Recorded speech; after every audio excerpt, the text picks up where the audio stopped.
Questions करेंगे। So first question है F of X, I mean question number 2 है जो मिसलेनियस 3 का है। F of x is equal to X upon 1 minus X is equal to 1 upon Y, find out करना है F of Y. So first हमें दे रखा है x upon 1 minus X is equal to 1 upon Y, implies that y find out कर लेंगे in terms of x। So y is equal to क्या हो जाएगा, अगर हम इसे उल्टा करेंगे तो क्या हो जाएगा 1 माइनस एक्स अपॉन एक्स, ये फाइंड आउट कर लिया हमने y। Now F of x is equal to हमें क्या दे रखा है x upon 1 minus X. So जहां पर भी x है वहां पर हम y सब्सटीट्यूट कर देंगे, तो ये क्या हो जाएगा F of y is equal to y divided by 1 minus Y. ना y इज इक्वल टू क्या है 1 minus X upon X, substitute कर दो y यहाँ पर, तो ये क्या हो जाएगा implies that F of y is equal to 1 minus X divided by X the whole divided by 1 minus X divided by X. क्या हो जाएगा ये x x will get cancel, 1 minus X यहाँ पर क्या हो जाएगा x minus 1 minus X, x x will get cancel, यहाँ क्या हो जाएगा 1 minus X divided by minus 1 is equal to x minus 1। So F of y is equal to क्या आ जाएगा x minus 1। Question number 4, F of x is equal to cos of log x, find out करना है हमें F of x into F of y minus 1 upon 2 F of x upon y plus F of x into y। Substitute F of x क्या हो जाएगा यहाँ पर cos of log x into F of y। So F of y कब आएगा जब x की जगह y सब्सटीट्यूट कर देंगे, तो एफ ऑफ y क्या हो जाएगा cos of log y minus 1 upon 2 F of x upon y। F of x upon y कब आएगा जब यहाँ पर x की जगह क्या सब्सटीट्यूट कर देंगे x अपॉन y। सो यहाँ पर सब्सटीट्यूट कर दो x अपॉन y, यहाँ क्या हो जाएगा cos of log x upon y plus F of x into y. So जहां पर भी x से सब्सटीट्यूट कर दो x इंटू वाई, क्या हो जाएगा cos of log x into Y. Okay, now cos of log x into cos of log y minus 1 upon 2। We know that log x upon y क्या होता है log x minus log y plus cos log x into Y क्या होता है log x plus log y। Now cos of log x into cos of log y minus 1 upon 2, cos of a minus b क्या होता है cos a cos b plus sin a sin b। Okay, plus cos of a plus b क्या होता है cos a cos b, cos a cos b, या plus है तो यहाँ माइनस आ जाएगा minus sin a sin b log y। Sine of log x into sine of log y get cancel, यहां से ही क्या हो जाएगा इस ब्रैकेट में है तो ये क्या हो जाएगा cos of log x into cos of log y minus 1 upon 2, यहाँ से ये क्या हो जाएगा ऐड हो जाएगा, तो ये क्या हो जाएगा 2 cos of log x into cos of log y, यहाँ पर y cos of log y। अब यहाँ पर देखो 2 विल गेट कैंसिल, तो यहाँ पर क्या हो जाएगा cos of log x into cos of log y minus cos of log x into cos of log y। It will get cancel, result क्या आ जाएगा 0। तो यहाँ से इसका रिजल्ट हमें क्या मिल जाएगा is equal to 0। Now next है क्वेश्चन नंबर 12। ठीक है, ये क्वेश्चन नंबर 12 है वो एक्सरसाइज 1.1 का एग्जाम्पल नंबर 6 भी है। ठीक है, सो क्वेश्चन नंबर 12 क्या है f डिफाइंड फंक्शन है नेचुरल नंबर से z नॉट पे such as f of x is equal to 2x, g z naught to q में डिफाइंड है such as g of x is equal to 1 by x, and h q से r में defined है such as h of x is equal to e raised to x. सो इनके composition के लिए first हम इस तरफ से चेक करेंगे, तो f कंपोजिशन g, उसके लिए क्या चेक करेंगे, g की रेंज है वो f के डोमेन की सबसेट होनी चाहिए. तो क्लियरली देख सकते हैं कि g का को डोमेन क्या है q और f का डोमेन क्या है n है, दोनों इक्वल नहीं है, ठीक है ना. तो यहाँ से g की रेंज सबसेट नहीं होगी f के डोमेन की. सो f कंपोजिशन g तो डिफाइंड नहीं है. अगर इस तरफ से नहीं है तो हम इस तरफ से चेक करेंगे h कंपोजिशन g. सो h कंपोजिशन g में क्या होना चाहिए कि g की रेंज सबसेट होनी चाहिए h के डोमेन की, ठीक है ना. तो g की रेंज यानी g का डोमेन क्या है, g का को डोमेन क्या है q है और h का डोमेन क्या है q है. अब g का को डोमेन और h का डोमेन इक्वल है यानी g की रेंज सबसेट होगी h के डोमेन की. तो यहाँ से h कंपोजिशन g डिफाइंड होगा और कहाँ से कहाँ होगा, g का डोमेन इसका डोमेन बन जाएगा और h का को डोमेन इसका को डोमेन, ठीक है. सिमिलरली h कंपोजिशन g, अब हम चेक करेंगे g कंपोजिशन f डिफाइंड है या नहीं. सो उसके लिए f की रेंज सबसे होनी चाहिए g के डोमेन की. सो f की रेंज यानी f का को डोमेन क्या है z नॉट है और g का डोमेन क्या है z नॉट है, दोनों इक्वल है. सो इसकी रेंज इसकी सबसेट होगी डोमेन की. तो यहाँ से g कंपोजिशन f कहाँ से कहाँ डिफाइन हो जाएगा, इसका तो डोमेन और g का को डोमेन n से q में, ठीक है. अब हमने h composition g composition f find out कर लिया. अब कंपोजिशन एसोसिएटिविटी चेक करने के लिए क्या चाहिए होगा, थ्री फंक्शंस के कंपोजिशन चाहिए. तो h कंपोजिशन g तो चेक कर लिया, अब हम चेक करेंगे h composition g composition f कहाँ से कहाँ होगा. तो ये एक फंक्शन है h कंपोजिशन g, f एक फंक्शन है.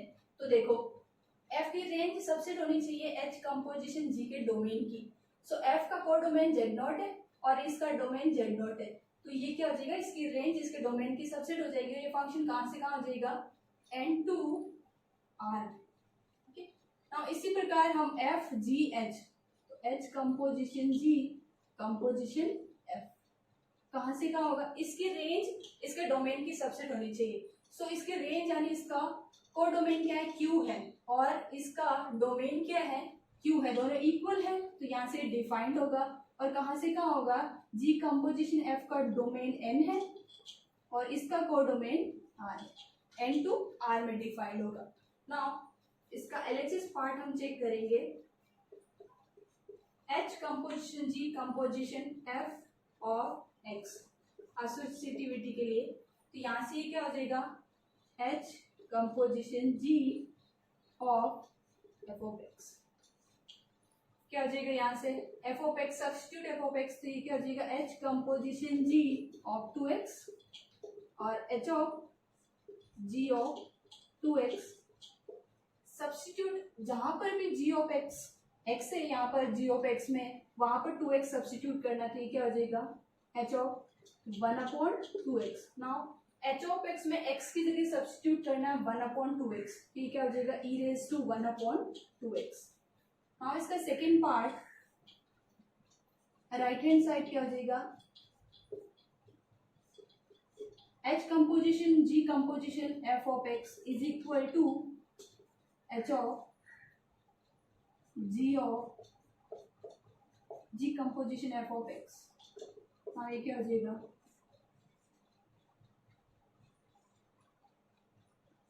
f of x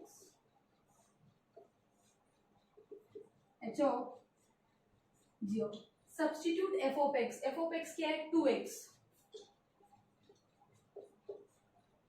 h of g of 2x क्या हो जाएगा 1/2x and h of 1/2x क्या हो जाएगा e raise to 1/2x. Clearly हम देख सकते हैं कि इस फंक्शन का डोमेन n है और को डोमेन r है. सिमिलरली इस फंक्शन का डोमेन n है और को डोमेन r है. तो इन दोनों फंक्शंस का डोमेन और को डोमेन इक्वल है और दोनों फंक्शंस क्या है e रेज टू 1/2x इस तरह से डिफाइंड है. तो यहाँ से हम कह सकते हैं h composition g composition f is equal to h composition g composition f. तो ये क्या कर रहे हैं, एसोसिएटिव लॉ को फॉलो कर रहे हैं, यानी गिवन फंक्शन का कंपोजिशन क्या है एसोसिएटिव. नाउ नेक्स्ट है क्वेश्चन नंबर 15। ए आपको एक सेट दे रखा है जिसमें दो एलिमेंट है -1 और 1। एफ ए से ए में डिफाइंड है such as f of x is equal to x square. G A से ए में डिफाइंड है such as g of x is equal to sine pi x upon 2। F inverse g inverse exist हो रहे हैं या नहीं ये हमें चेक करना है, और अगर एग्जिस्ट हो रहे हैं तो फाइंड आउट करना है एफ इनवर्स और जी इनवर्स। सो फर्स्ट हम क्या करेंगे, एफ इनवर्स किसी भी फंक्शन का इनवर्स कब एग्जिस्ट करता है, जब फंक्शन क्या हो 1 1 ऑन 2 हो। सो फर्स्ट हम चेक करेंगे एफ 1 1 ऑन 2 है या नहीं है। एफ सेट ए से सेट ए में डिफाइंड है तो सेट ए से एलिमेंट्स लेंगे तो यहाँ से क्या हो जाएगा F of -1 is equal to क्या हो जाएगा -1 square is equal to 1 and F of 1 is equal to क्या हो जाएगा 1 square is equal to 1। So function F क्या हो जाएगा -1, ऑर्डर्ड पेयर 1, 1। क्लियरली हम देख सकते हैं कि -1 की इमेज क्या आ रही है 1 की इमेज में वापस क्या आ रही है 1। दो डिफरेंट एलिमेंट्स है किसमें डोमेन में, और उनकी सेम ही इमेज आ रही है किसमें को डोमेन में। तो अगर डोमेन के दो डिफरेंट एलिमेंट्स की को डोमेन में सेम ही इमेज आए है ना, तो यहां से हम क्या कहेंगे फंक्शन 1 1 नहीं है, तो एफ 1 to 1 नहीं है। एफ 1 to 1 नहीं है तो एफ इनवर्स एग्जिस्ट करेगा ही नहीं, ठीक है। इसी प्रकार हम जी के लिए चेक करेंगे तो यहाँ से क्या हो जाएगा g of -1 is equal to sine pi to -1 upon 2 and sine of minus theta minus sine theta sine pi by 2 which is equal to -1। g of 1 is equal to sin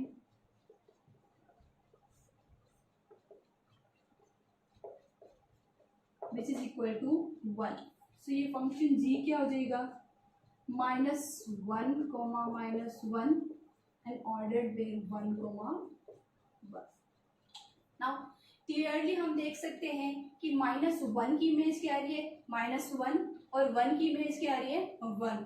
so ji function में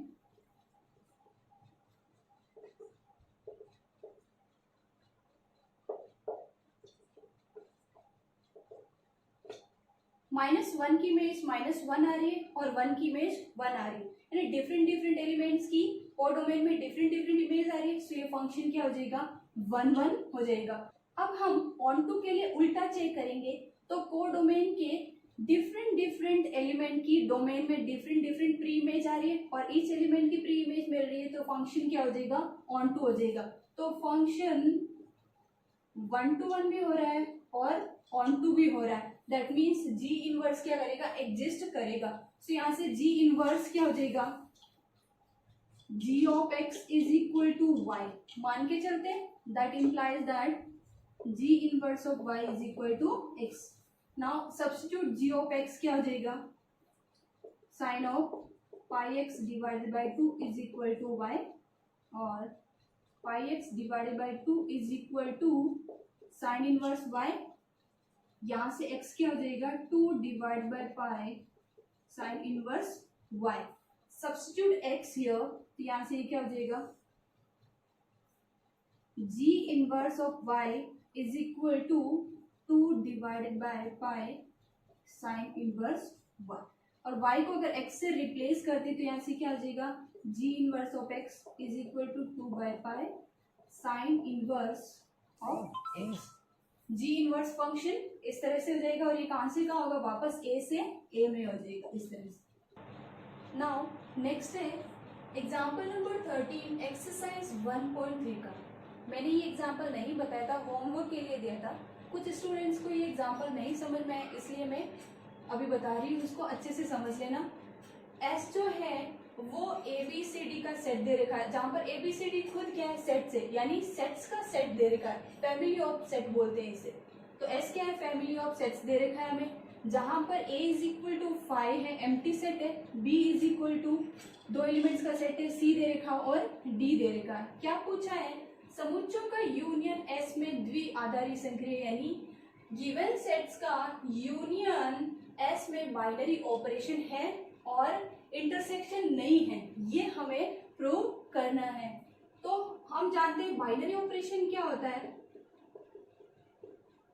हम S से दो element लेते हैं, उनके बीच में star operate करवाते हैं, फिर जो हमें रिजल्ट मिलता है वो वापस किस में मिलना चाहिए, एस में ही मिलना चाहिए। तो यहाँ से क्या हो जाएगा, स्टार एस में बाइनरी ऑपरेशन होगा, है ना।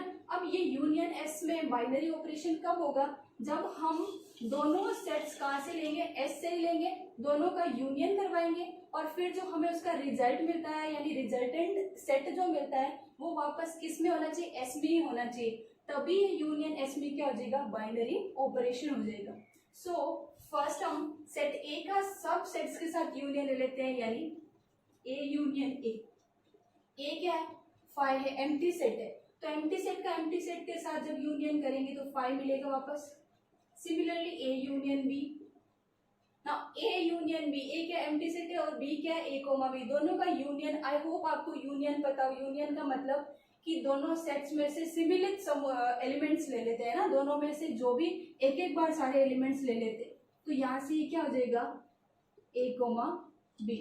Now A union C, A union C तो क्या हो जाएगा वापस A comma C, and A union D, वापस डी आ जाएगा, A comma B comma C. ये वापस क्या रहा है डी, ये वापस क्या रहा है सी, ये वापस क्या रहा है बी और ये वापस क्या रहा है ए।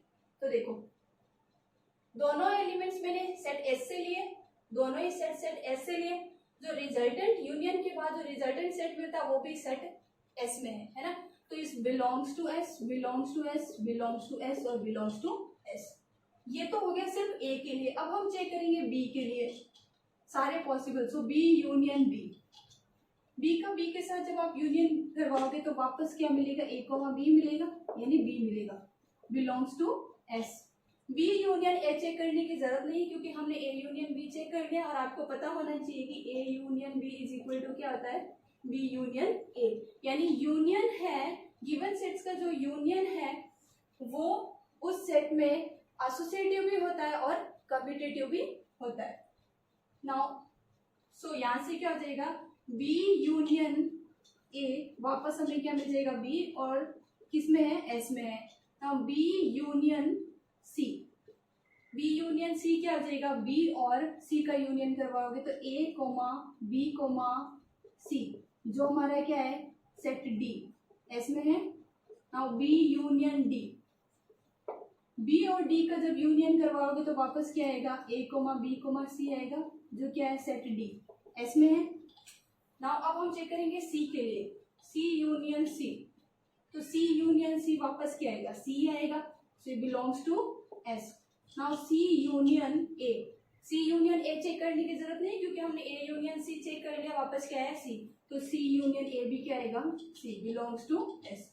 नाउ सी यूनियन ए हो गया, C union B, C union B भी हमें चेक करने की जरूरत नहीं है क्योंकि हमने क्या चेक कर लिया, B union C. So B union C is equal to C union B होता है, क्या आएगा वापस सेट डी आएगा, जो किसमें है, एस में है। नाउ सी यूनियन डी, सी यूनियन डी क्या हो जाएगा, सी का डी के साथ यूनियन करवाएंगे तो वापस A comma B comma C, जो सेट डी किसमें आ जाएगा, एस में। नाउ अब हम डी यूनियन ए, तो डी यूनियन ए चेक करने की जरूरत नहीं क्योंकि ए यूनियन डी चेक कर लिया, वापस क्या आ रहा है, इसी सेट में आ रहा है। D union B, D union B is equal to B union D, वापस किस में आ रहा है, एस में आ रहा है। D union C, D union C is equal to C union D, वापस किस में आ रहा है, एस में आ रहा है। डी यूनियन डी, और डी यूनियन डी वापस क्या आएगा, डी आएगा, जो किस में आएगा, सेट एस में आएगा। तो यहाँ से हम कह सकते हैं कि प्रत्येक सेट का, इससे मतलब एस के किन्हीं भी, एस से दो सेट्स लूंगी और किन्हीं दो सेट्स के बीच में जब यूनियन करवाऊंगी तो वापस जो रिजल्टेंट सेट मिल रहा है मुझे, वापस किस में मिल रहा है, एस में मिल रहा है। सो ये यूनियन एस में क्या हो जाएगी, बाइनरी ऑपरेशन यानी द्विआधारी संक्रिया। अब हम चेक करेंगे इंटरसेक्शन के लिए, तो यहाँ से देखो ए इंटरसेक्शन ए, वापस क्या आ जाएगा, ए आ जाएगा जो सेट एस में। ए इंटरसेक्शन बी, इंटरसेक्शन का मतलब कॉमन एलिमेंट्स, वापस क्या आ जाएगा, 5 आ जाएगा। तो यहाँ से क्या आ जाएगा, ये भी सेट एस में, क्योंकि 5 इज इक्वल टू 5 किसका है, एलिमेंट है सेट ए का, तो यहाँ से ये एस में आ जाएगा। फिर A union sorry A intersection C, A intersection C भी वापस 5 आएगा, तो वो भी एस में है।